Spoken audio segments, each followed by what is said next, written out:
premier maire de la commune de Pikine-Est, M. Ndiaga Thiam, il a appuyé les femmes à mettre en place cette union, à mettre en place cette maison de la femme avec le partenariat du projet allemand KfW. Et le besoin de créer cet espace est venu des idées des femmes. Parce que au début, les femmes, les groupements n'avaient pas d'espace pour mener leurs activités génératrices de revenus. Les femmes travaillent au niveau des maisons. Et vous savez, ici, la densité de la population est très forte. Au niveau des maisons, on voit qu'il n'y a pas d'espace, il n'y a plus d'espace. Donc, les femmes avaient pas mal de problèmes pour exercer leurs activités. Donc, c'est ce qui est né, la demande sociale au niveau des femmes, de mettre en place une maison de la femme où les femmes se rencontrent.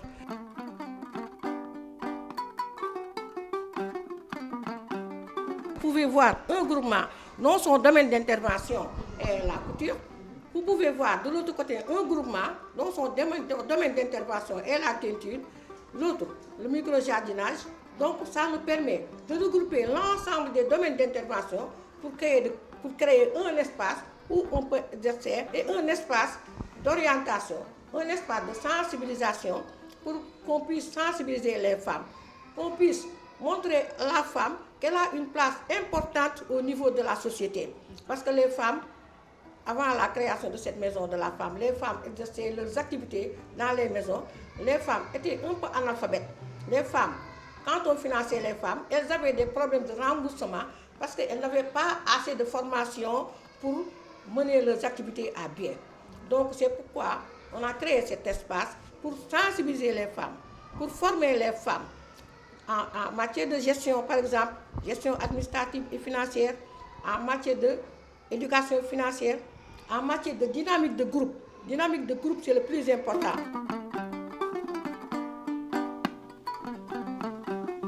Au niveau de la maison de la femme, il y a un espace, par exemple, il y a une unité de transformation de céréales locales.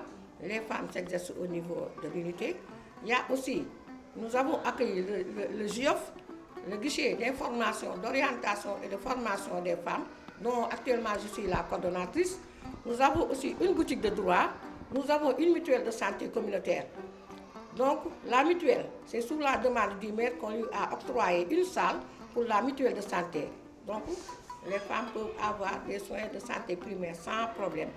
Il y a aussi la boutique de droit qui appuie les femmes. La boutique de droit a fait pas mal de formations avec les femmes sur les droits humains, sur l'importance de la femme, sur le rôle de la femme dans la société, sur le genre, sur la parité. Donc la boutique de droit, vraiment, c'est une importance capitale au niveau de cette maison de la femme.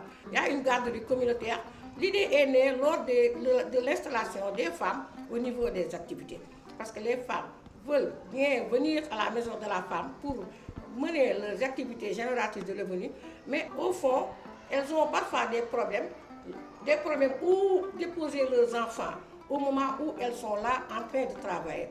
C'est pourquoi on a mis en place la garderie communautaire pour que les femmes puissent travailler librement et déposer leurs enfants librement à une salle bien sécurisée, et là où on enseigne aussi les enfants sur le cycle maternel, et là les femmes ont la tranquillité de travailler facilement et de retourner avec leurs enfants à la maison.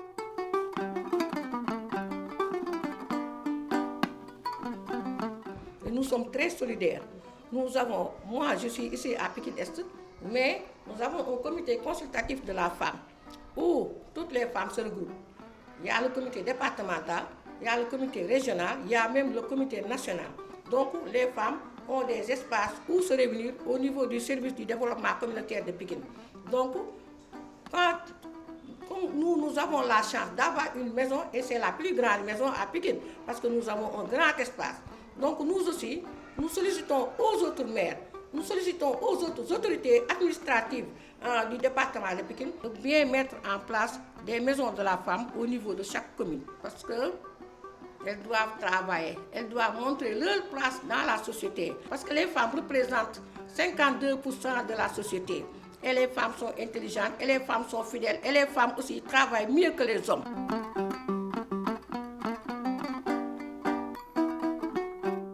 Les femmes presque s'activent toutes dans les secteurs informels. C'est pourquoi elles ont besoin d'espace pour mener leurs activités génératrices de revenus. Les hommes occupent plus d'espace que les femmes. Mais nous souhaitons actuellement, et la tendance va se renverser au bout de 10 ans, d'une décennie, vous allez voir, ce sont les femmes qui vont occuper presque toutes les places. Actuellement, on parle de parité, on parle de genre, mais parfois, les femmes sont beaucoup plus engagées que certains hommes, du moins. Les femmes, je peux dire que toutes les femmes sont engagées. Elles mènent leur travail librement et fidèlement. Donc, si on renforce les femmes, c'est un développement, ça fera un boom national, ça fera un boom pour le président de la République, ça fera un boom pour le Sénégal. Donc, aider les femmes, appuyer les femmes, ce sont les femmes qui travaillent mieux, donc il faut les appuyer. Et c'est la couche la plus vulnérable aussi, il faut toujours appuyer les femmes. Ce que nous sollicitons le plus, c'est des mesures d'accompagnement. Parce qu'on a bien beau une maison de la femme qui date plus de 20 ans, mais actuellement, tout le matériel est vétuste. Depuis lors, on n'a pas encore de renforcement. Donc nous sollicitons un renforcement institutionnel, un renforcement au niveau des activités. Parce que la femme, quand on la forme, les femmes sont déjà formées, mais elles ont toujours besoin de renforcement de capacité. Parce qu'il y a toujours une évolution, surtout au niveau des nouvelles technologies. Parce que les femmes doivent avoir des formations, doivent être assez outillées pour pouvoir gérer leur société, pour pouvoir gérer les petites et moyennes entreprises. Parce qu'actuellement, les femmes veulent bien travailler, mais elles ont un problème de gestion. C'est pourquoi nous avons besoin encore de renforcement de capacité sur le problème de gestion administrative et financière, sur le problème de l'éducation financière, sur le problème même de renforcement de nos petites activités génératrices de revenus, comme les transformations de céréales locales, les transformations des fruits et légumes. Tout, les femmes ont besoin de tout.